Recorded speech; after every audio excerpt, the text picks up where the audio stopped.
Welcome home to USA Global TV and Radio, a place where dreams take flight, with authentic storytelling, diverse perspectives and meaningful conversations, where global stories unite and bridges are built beyond all borders. Discover world-class education, entertainment, hope and inspiration. Together, we're building bridges worldwide. Subscribe to our channel, USA Global TV. Download our app, USA Global TV.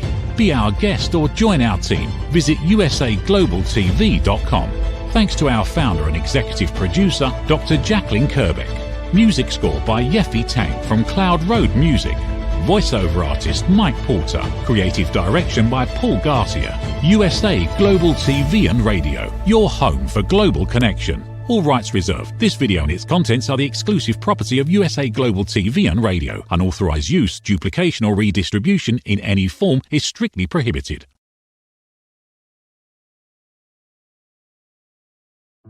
USA Global TV and Radio proudly presents The Corner Bookstore, hosted by Red O'Loughlin.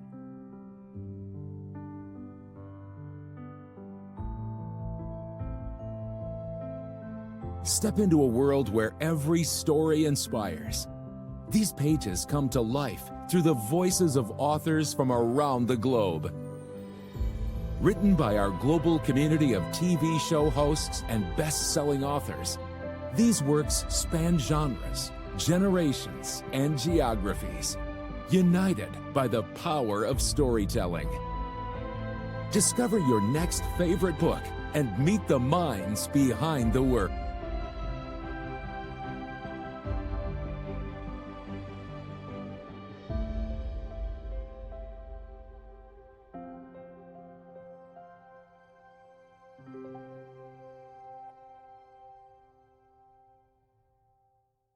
Thursdays, only on USA Global TV and Radio.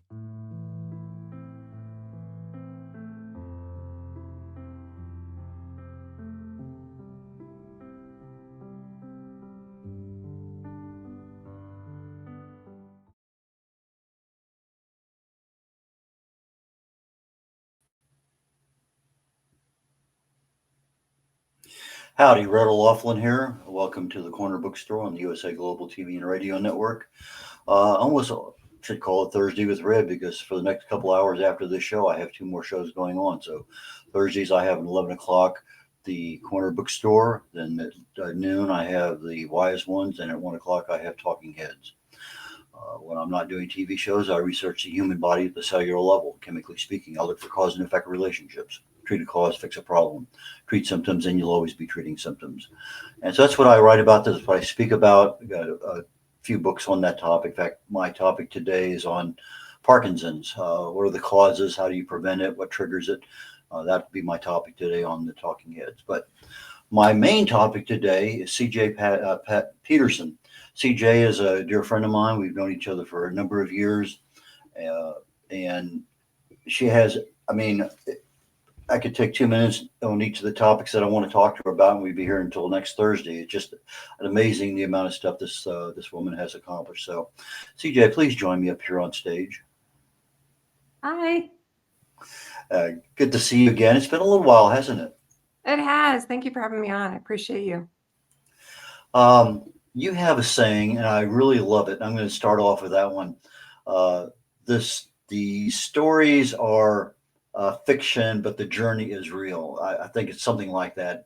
Tell us a little bit about that before we get started, because I think that kind of summarizes up a lot of stuff in your life. That is actually my tagline. What the stories are fiction, the journey is real. I like to take people on a journey in my stories, in my life, and pretty much everything that I do.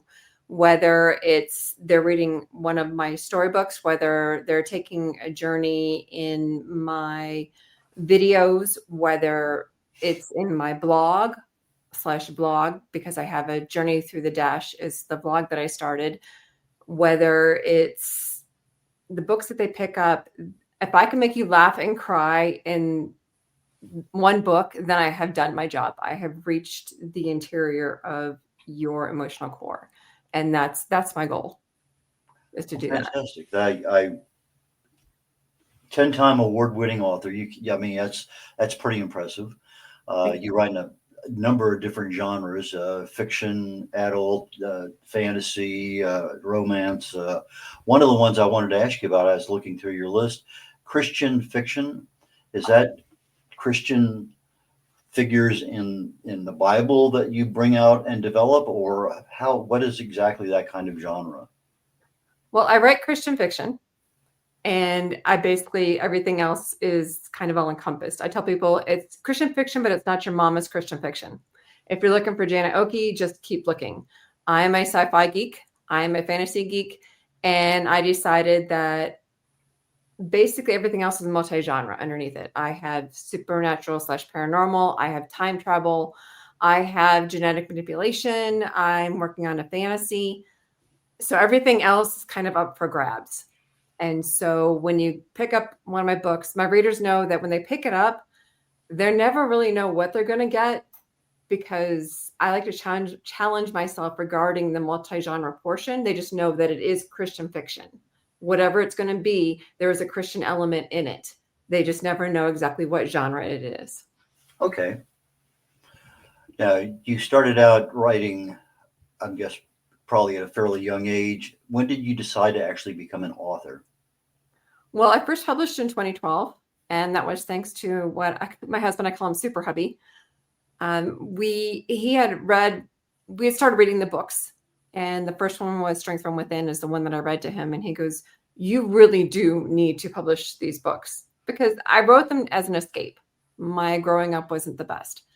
And he said, you need to actually publish these books. And so I made a deal with God. And when I tell people that, they're like, oh, the horror, you actually made a deal with God. Well, yeah. They make deals with God in the Bible all the time. My deal with God was that I would publish the books, and he would get them into the hands of those who actually need to read them, and the messages will reach the hearts of those who need to do them. And so we publish those books, and the stories that I get back, as long as it touched at least one heart, I'm good. But the stories that we get back and the messages that I get actually touch me. It's more of a blessing to me than it is to them, honestly. And when I get those messages, those are the ones that I hold closest to my heart. And I love getting messages of like, you did not really just do that. And I'll always be like, okay, what book are you in? And I'm like, okay, you don't even need to tell me where you're at. I know where you're at. You're good.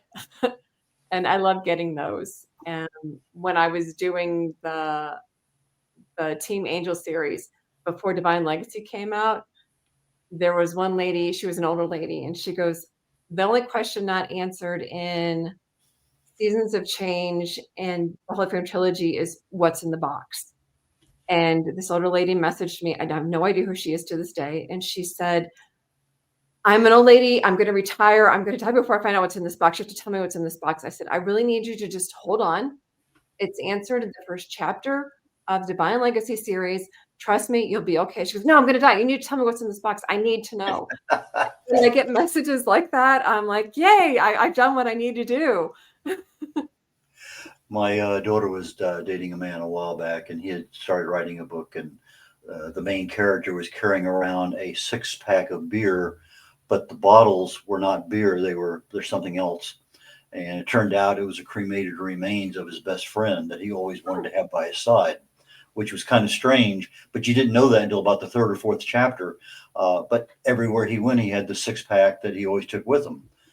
But again, it's just, you have something, it's there, you want to know what it is, but it's delayed. And then all of a sudden you find out what it is. Oh, well, okay. Interesting.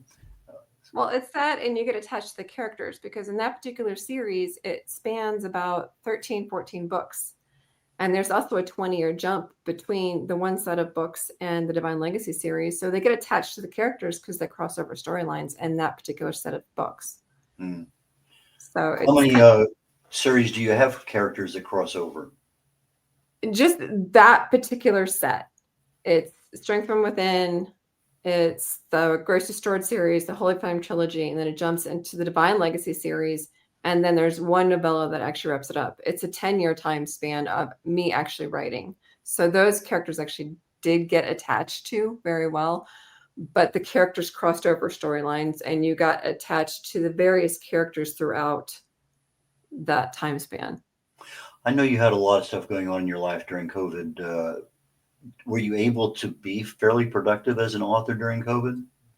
Oh yeah. At that point, my sister and I had started Texas Sisters Press, and so we were able to convert the books into Texas Sisters Press. Also during that time span, I was able to get some more writing done. That's when I got the Sands of Time trilogy was written, which is where genetic manipulation. I described that one as Stranger Things minus the Mind Flayer stuff meets X-Men.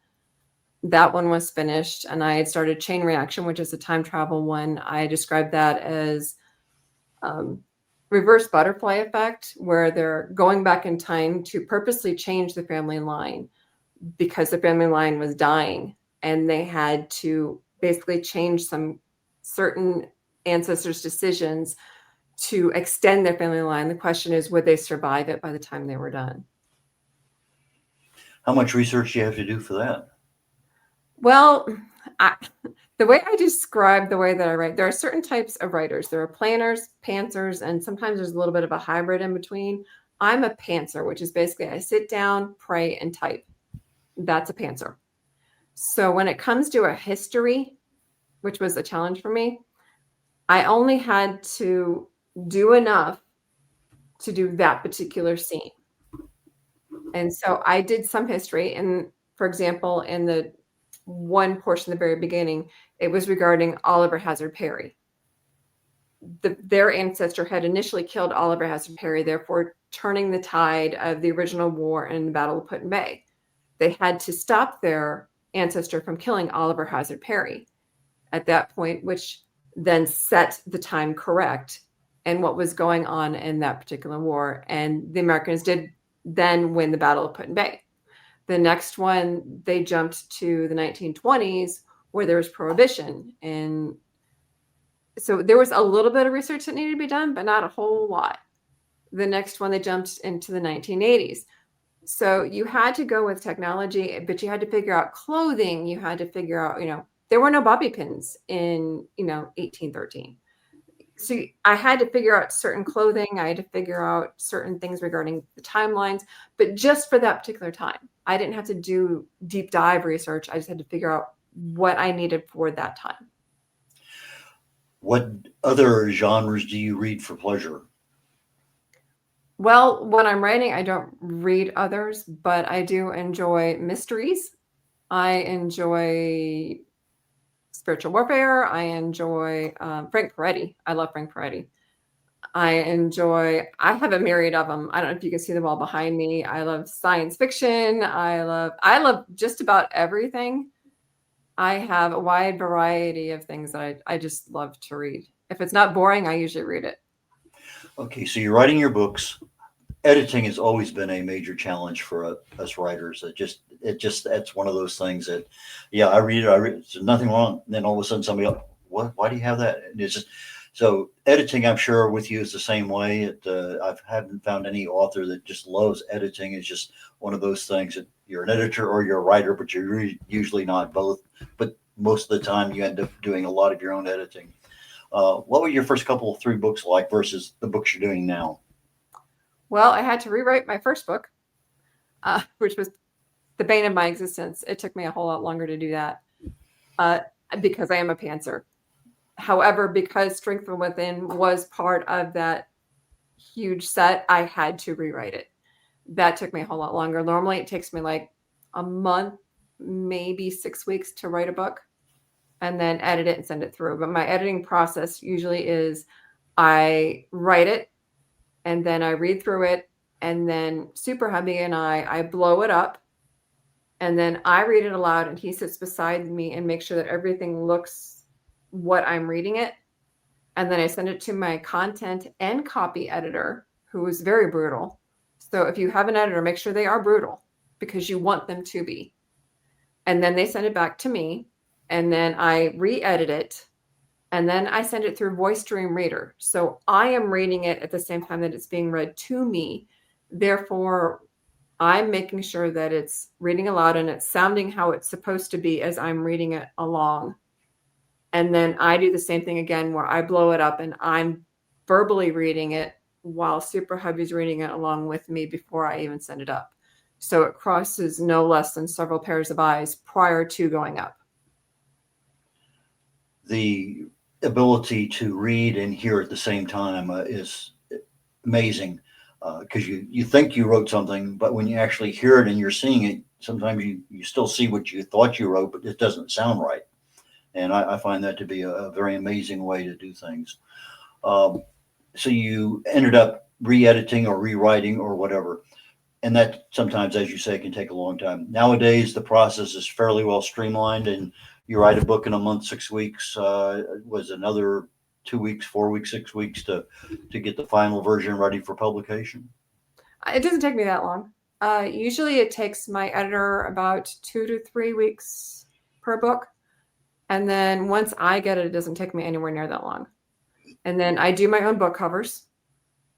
I do my own book trailers. And so once that gets up, it's kind of up to Ingram and Amazon as far as once those are done, getting them together and getting them up and out. Okay.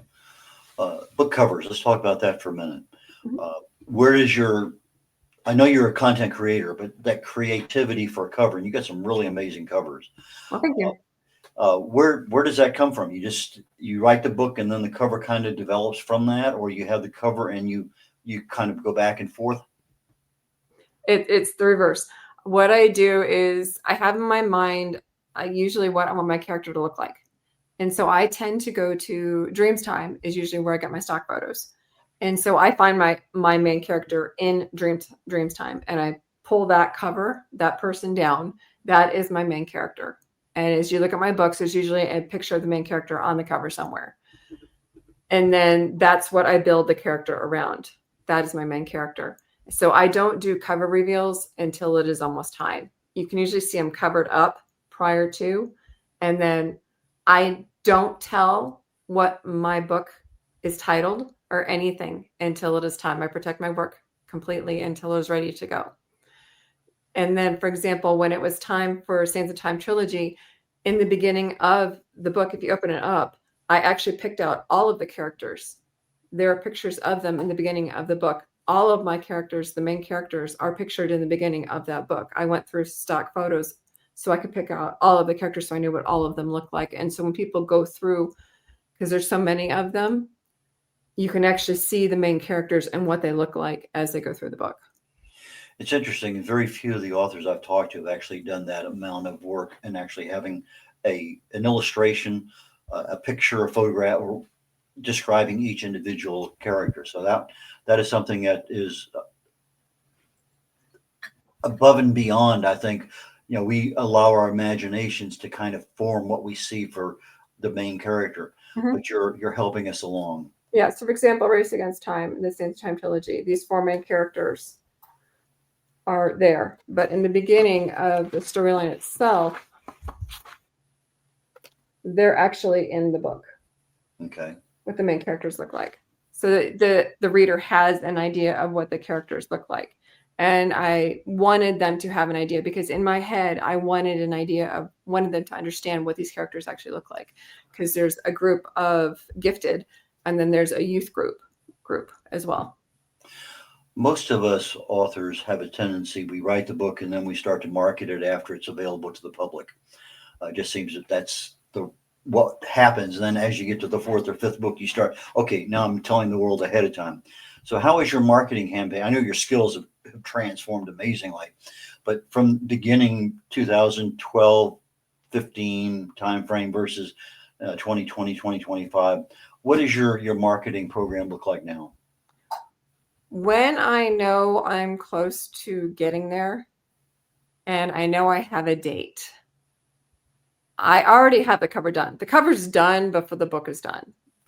When my book is sent up to the editor is when I already start making the ads and the book trailer, because I know what the book is going to look like. I know what's already in the book, so I can create the trailer. I can create the ads themselves and have them already ready. Now, regarding the date itself, that's fluid because I have no idea what Ingram is doing and what Amazon is doing regarding the actual release date. That I can put on later. But I can create the ad and I can create the book trailer, no problem. We're going to go to a commercial break here in just a few seconds. I want to come back and talk about some other aspects of your life, podcasting, travel, photography, all sorts of stuff. So why don't we go ahead and go to a break and come back, and then we'll venture down a different road. Okay. What if one simple skill could change the way you connect with the world? What if listening could open doors to deeper relationships, stronger businesses, and a better you? Dr. Jacalyn Kerbeck, the Listening Mentor, brings you USA Global TV and Radio, a space where voices are heard, ideas are shared, and global communities thrive. Through the elevated listeners' courses and books, you'll master the power of listening, set boundaries with confidence, and transform conversations into opportunities. Join us. Listen, learn, elevate. Whether you're a leader, a coach, a business owner, or someone seeking stronger connections, your journey starts today. Subscribe, learn, and transform today.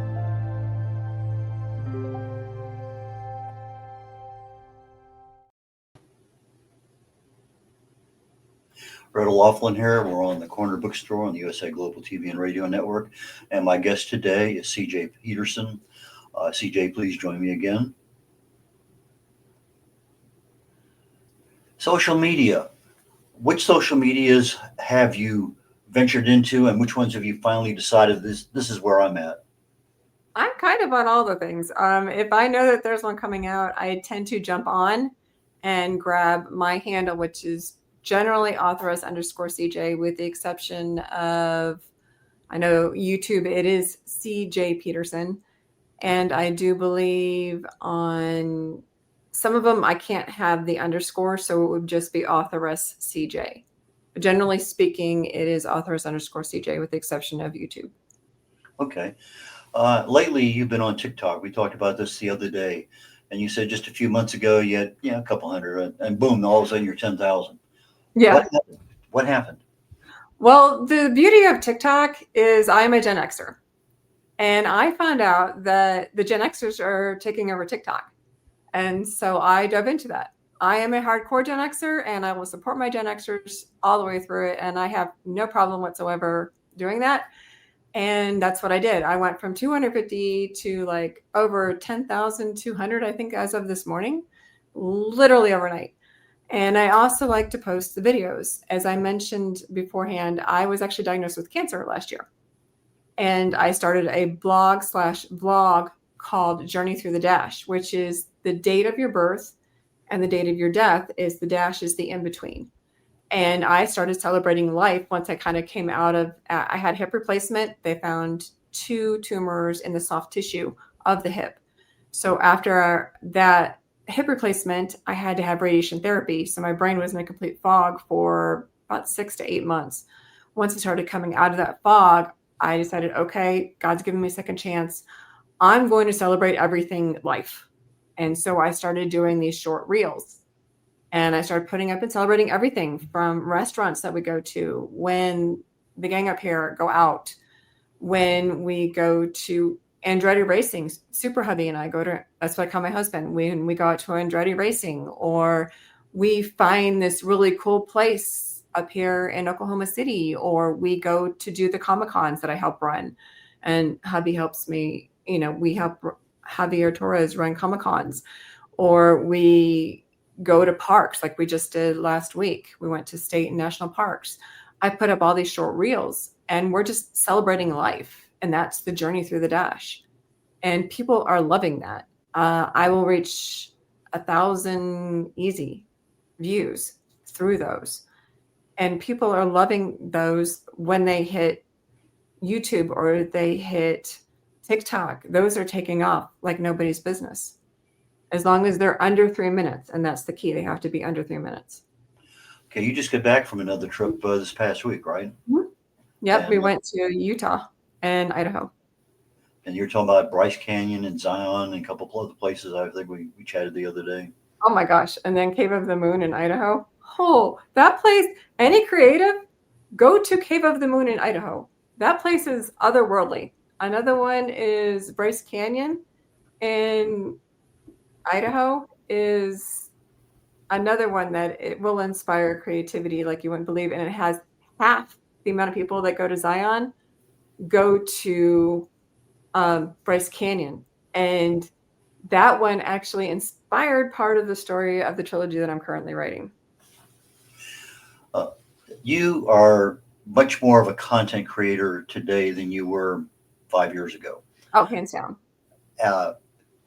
Where does the creativity come, or is it just the fact that you have the technology now that allows that creativity to expand?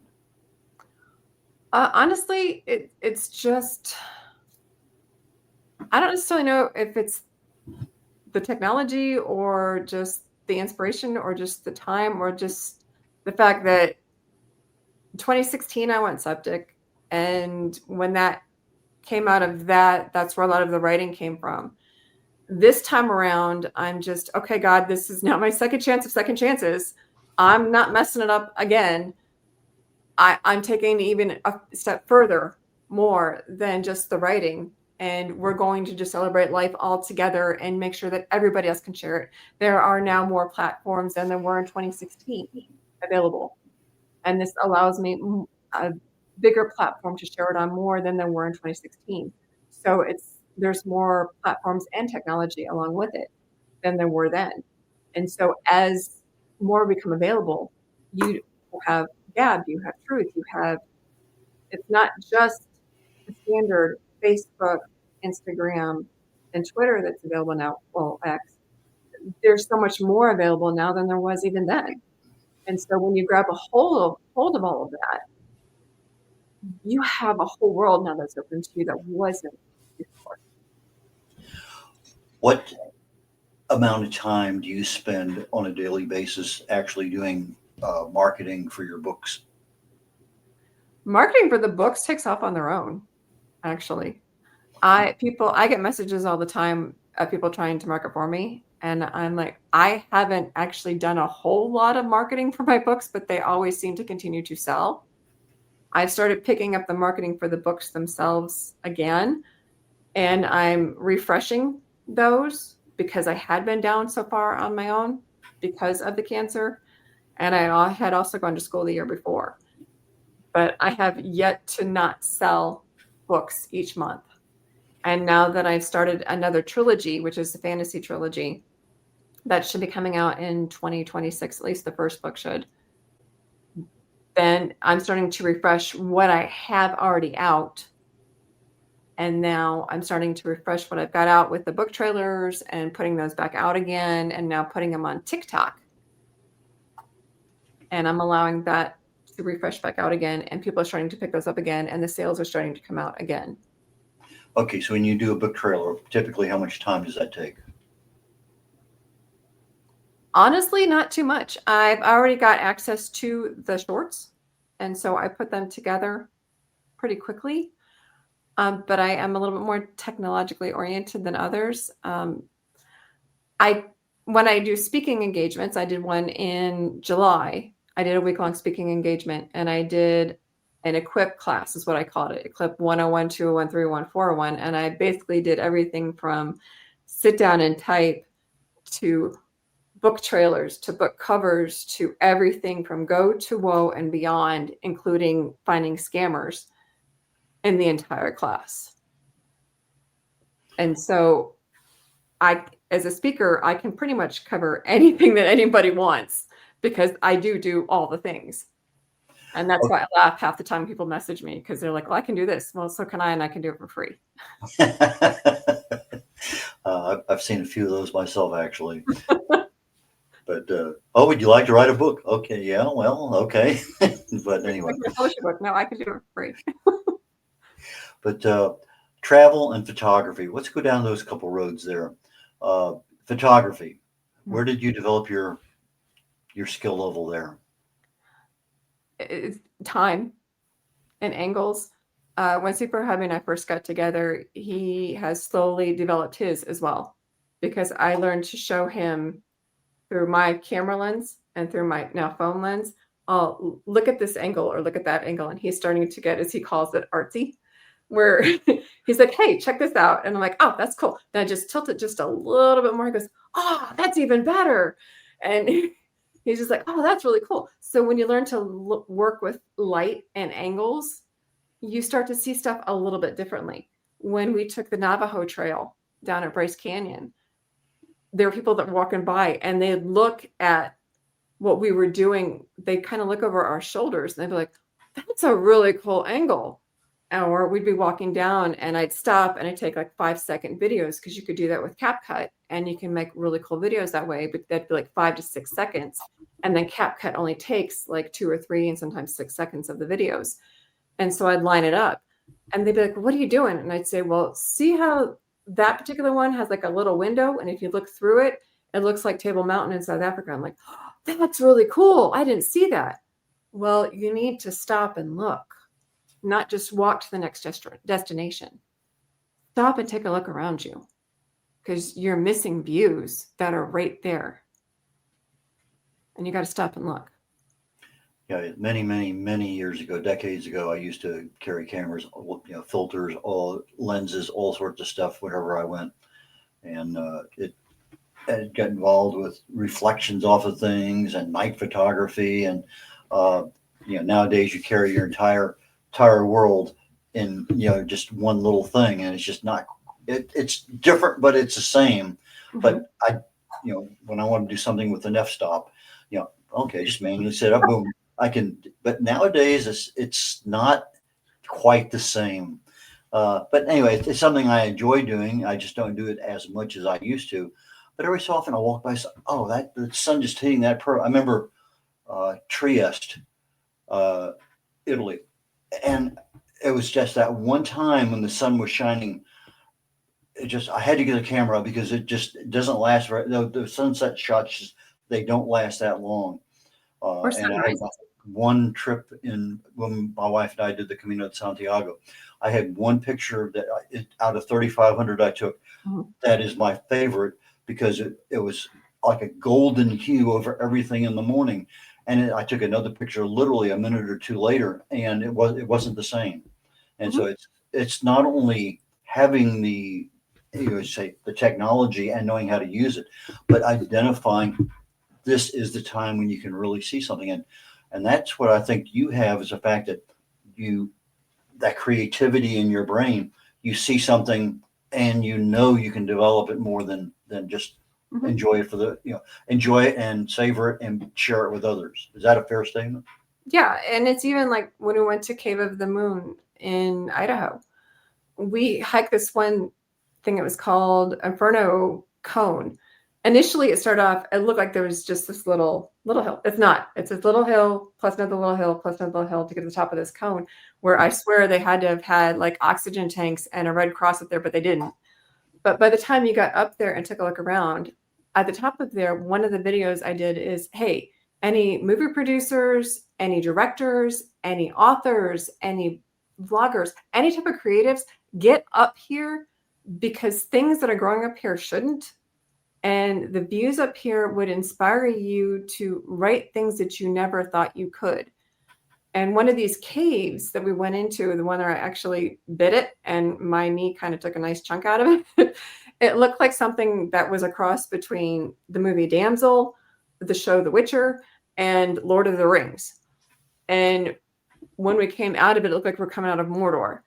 When you find these places, this is the stuff that inspires you to write. This is the stuff that is in the US. And if you stay in your little hidey hole and you just write in your little office, you're not going to find the creativity in your little office. I mean, you can, but you need to go out and find it in the world that's around you. You'll find it in the people. You'll find it in the places. You'll find, unique people. We ran into people all over the place. If you look at some of my videos, there are people in those videos that we ran into. And they're actually in there of people that we talked to and that we met. And I love meeting people and including them in the videos as well. Podcasting, that's another area you've gotten into here recently. Talk about that. I've been podcasting actually for a while, but we have two different types of podcasts. We have Magic Making Mischief with my Magic Making Mischief sisters, Mommy Rolla and Nikita. We cover everything that's pretty much Comic-Con related. That is doing amazing. We have voice actors, we have actors, we have cosplayers, we have musicians, we have artists, we have everything. You can look us up there. That's Magic Making Mischief. You can find out on my website underneath the podcast. The other one is with author Michael Scott Clifton. We had to suspend that for a while due to the cancer because technologically he's not quite there yet, whereas Mombi could cover me. We are actually reinitiating that one in January. That covers everything author related. So any authors who want to be on, let us know. We do that one. It's not your standard one though. It's topic based. So for example, Red, if you wanted to be on it, you'd say, hey, my topic based is health. What makes your books different than somebody else in the health related business is what I would ask you. And you would tell me. And then we would discuss your books as well. So it's very topic based. And that makes ours a little bit different than somebody else. But we cover everything from AI to audiobooks to marketing to everything that I know, y'all are going to know. And that's the beauty of, what we do. And Mike and I have been doing this. This will be our 5th season. And so it's all on there. Yeah. One thing I didn't ask you about earlier, I have it on my mental list of things, is AI, because some people as authors shun it. Other people use it, whatever reason they need. What's your liaison with AI? AI, I think, is a problem. And here's why. When people write with AI, and I ran into this in college as well, I write what I write from my brain. When people write from AI, they're pulling from other people. And I don't think people today sometimes realize that. They look at it as a cheat. It is a cheat because you are plagiarizing somebody else. AI pulls it from the internet. It is a tool. If you get stuck and may need it to use it as a prompt, that's a little bit different. But when people are using it to write speeches, when they're using it to write books, when they're using it to write other things, that's a problem. Because it is being pulled from somewhere else. It's being pulled from somebody else's work. Generally speaking, there are 7 basic storylines in the entire planet. The difference is the people's experiences of the writers. When you use AI to write your stories, or you're using AI to write whatever you're writing, that's a problem because it is pulling it from other people's stories, and you are technically plagiarizing without knowing that you're doing it. So AI is a problem, and it's going to be a problem. It has to come from here, and it has to come from creativity. And AI is pulling the ingenuity out of the world. And in doing so, the schools are doing it too, because they're pulling out the arts. They're pulling out the creativity, which means that it's actually making the kids it's making the creatives feel less than, because it's pulling all the arts out of school and focusing on athletics and academics as opposed to arts. And that's a problem as well. We're getting ready to end here very quickly. How do people get their books? Do you have any classes coming up? Anything at all that people should know? My books are all online, and so are they're on my website, cjpetersonwrites.com. A portion of the proceeds of all of my novels go to charities, and you can find all of that online, as well as my book trails at cjpetersonwrites.com. It is all on there everywhere. If you scroll down just below a little bit, all of my socials are on there. And those are those standard socials. Go just a little bit lower, and you can even find my non-standard socials as well. Non-standard socials. Interesting. Yeah, just below there. Well, the non-standard ones where they don't have all the links. Go a little bit lower. Right there are the social media profiles. Yeah, I was actually in that this morning looking at some things. So anyway, CJ, thank you so very, very much. I really and truly appreciate your time today. Well, thank you for having me on. I really appreciate you. And I look forward to our next visit, and maybe down the road I can be a guest on one of your shows. You never know. Definitely. Anytime. Hit me up. I got you. Anybody who wants to let me know, it's cjpetersonwrites@yahoo.com. If you're interested in either Magic Making Mischief or on Book World, let me know. Fantastic. Thank you, CJ. We'll catch you later on, and we will catch the USA Global TV and Radio Network, the Corner Bookstore, next week, same time, same station. In about 20 minutes, the Wise Ones, I'll be the host on that particular show coming up here shortly. So you all have a great day, and we'll catch you later on. Bye now. We face daily cyber risks, spending over 7 hours of screen time, including 4.5 hours on mobile phones. This convenience comes with significant dangers, with cybercrime costs predicted to exceed $10.5 trillion by 2025. In 2023 alone, seniors lost over $3.4 billion to cybercrime. Our goal is to make social engineering concepts of cybersecurity easier to understand. We work with business teams, senior living facilities, investment companies, and educational institutions, both individually and in groups. We offer real-life examples to help you recognize and prevent attacks, with sessions available both in person, in selected regions, and remotely. Schedule your training session, or to learn more, contact us today. Call us at 847-845-9360. Email us at info@cybersecurityeasy.com. Protect your team and family with cybersecurityeasy.com. In a world craving connection, one platform dared to dream bigger. USA Global TV and Radio, a beacon for global voices, authentic storytelling, and elevated listening. Led by visionary Dr. Jacalyn Kerbeck, the journey from a spark to a global force is now captured in one inspiring book. Honored with YouTube's Silver Creator Award for surpassing 100,000 subscribers, discover the evolution, the challenges, the triumphs, and the unstoppable spirit that created a global movement. Executive producer Dr. Jacalyn Kerbeck, music score by Yeffy Tang, creative director Paul Garcia. This video and its contents are the exclusive property of USA Global TV and Radio. Unauthorized use, duplication, or redistribution in any form is strictly prohibited.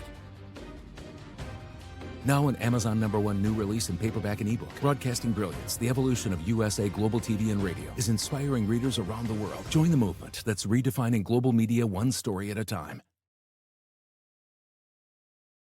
USA Global TV and Radio proudly presents Tracy Cram Perkins, a dementia caregiving survivor teaching how to balance care with peace of mind. #1 resource for dementia caregivers.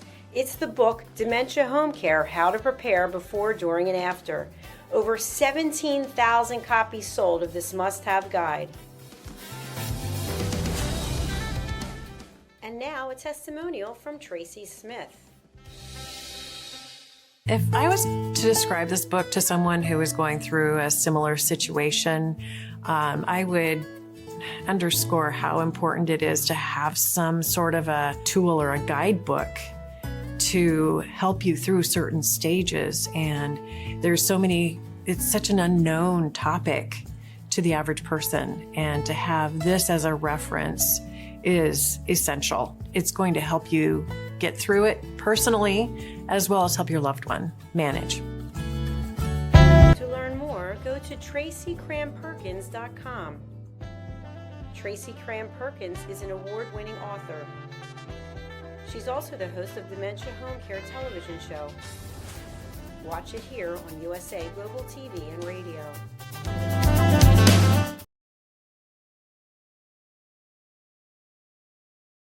Meet Dr. Jacalyn Kerbeck, President, Founder, and Chief Listening Officer of USA Global TV and Radio.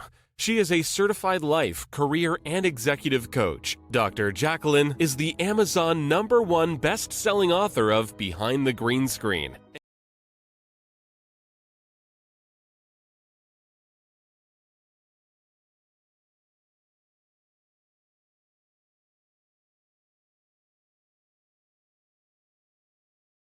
Get ready to wear the brand that's changing the world of media. Introducing the official USA Global TV and Radio online store. From our TV show hosts to our incredible global guests, you asked, we delivered. Rep your appearance with pride. Whether you've been on air, hosted a show, or tuned in, we have something just for you. Visit us at usaglobaltvradiosshop.myspreadshop.com and start shopping today. Check back frequently. We're dropping fresh new designs all the time. Showcase your role in our global community. These designs celebrate your voice, your story, your presence. It's more than just merchandise. It's a movement of hope, inspiration, education, and elevated listening.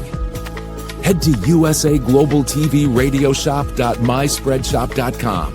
Your spotlight awaits. USA Global TV and Radio. Elevate your style. Elevate the world. Thank you, viewers and listeners of USA Global TV and Radio, for joining us today. We're honoured to have your time and attention as part of our global community. At USA Global TV and Radio, we believe in the power of authentic conversations, meaningful connections, and creating a world of possibilities together. Want to be part of something bigger?